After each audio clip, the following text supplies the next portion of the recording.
వెన్కప్ company నుంచి వచ్చిన ప్రతినిధిని. ఇది దుబ్బాక నియోజకవర్గంలో ఈరోజు మేము ఏర్పాటు చేసింది ఎందుకనగా వెంకటేశ్వర కంపెనీ ఆధ్వర్యంలో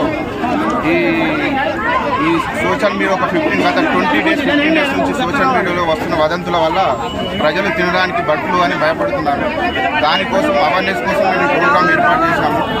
ఇప్పటి వరకు కామారెడ్డి ప్రాంతంలో 4 కంప్లీట్ అయినాయి. ఇది 5వది.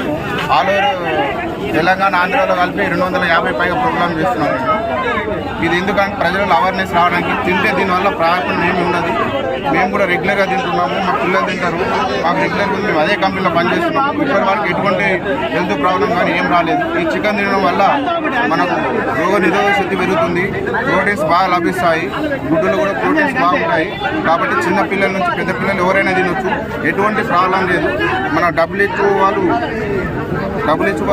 ఇచ్చిన స్టేట్మెంట్ కూడా ఉన్నది. దానివల్ల ఇప్పుడు వైద్యులు కూడా అందరూ ప్రతి ఊరు సోషల్ మీడియాలో కూడా వస్తుంటుంది. మీరు అందరూ చూస్తున్నారు కాబట్టి ఎటువంటి ప్రాబ్లం లేదు.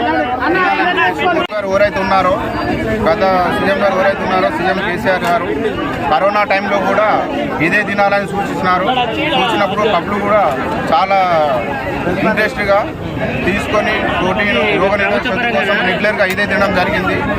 ఏ ఇంట్లోనైనా ఆ కరోనా టైంలో రోజుకు వారానికి 3-4 సార్లు తినడం జరిగింది రోగ నిరోధక పెంచడం కోసం.